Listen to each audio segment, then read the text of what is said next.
Hello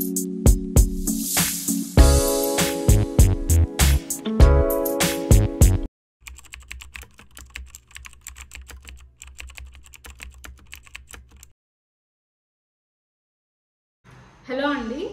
so last వీడియోలో మనం anti Mullerian hormone AMH blood test గురించి తెలుసుకున్నాం కదా.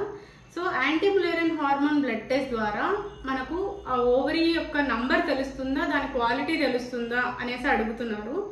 So anti Mullerian hormone blood test చేసిన తర్వాత మనకు దాని క్వాంటిటీ మాత్రమే తెలుస్తుంది అనమాట. అంటే మన ఓవరీలో ఎన్ని ఎగ్స్ ఉన్నాయి, అంటే ఓవేరియన్ రిజర్వ్ అంటారు దాన్ని. సో ఎన్ని ఎగ్స్ ఉన్నాయి అనేది మాత్రమే తెలుస్తుంది, కానీ ఆ ఎగ్స్ యొక్క క్వాలిటీ ఎలా ఉంది అనేది మనకు ఈ బ్లడ్ టెస్ట్ ద్వారా తెలియదు. And at the same time మనము యాంటీ ములేరియన్ హార్మోన్ బ్లడ్ టెస్ట్లో మనకు ఒకవేళ నంబర్ తక్కువగా వచ్చినట్టయితే, మీకు వీడియోలో చెప్పాను కదా నార్మల్ లెవెల్స్ 2 to 4 నానోగ్రామ్/ml ఉండాలని చెప్పేసి. సో బ్లడ్ టెస్ట్లో మనకు 2 to 4 కంటే తక్కువగా ఉన్నట్టయితే మనం కన్ఫర్మ్గా ఇది యాంటీ ములేరియన్ హార్మోన్ లో ఉంది, మనకు సెల్స్ తక్కువగా ఉన్నాయి, ఇట్లా ఎగ్ సెల్స్ అనేవి తక్కువగా ఉన్నాయి అనేసి కన్ఫర్మ్ చేసుకోకూడదు. దీనికి తోడు మనం అల్ట్రాసౌండ్ అనేది చేసుకోవాలన్నమాట.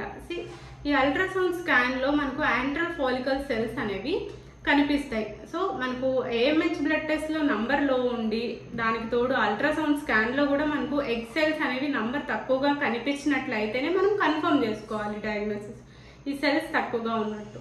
ఒకవేళ మనకు ఈ యాంటీ ములేరియన్ హార్మోన్ బ్లడ్ టెస్ట్లో మనకు నంబర్ లో వచ్చినా కూడా మనకు అల్ట్రాసౌండ్ స్కాన్లో మనకు ఎగ్ సెల్స్ అనేవి ఎక్కువగా కనిపించినట్టయితే మనం ఎగ్ సెల్స్ ఉన్నాయనేసి గుర్తుంచుకోవాలన్నమాట.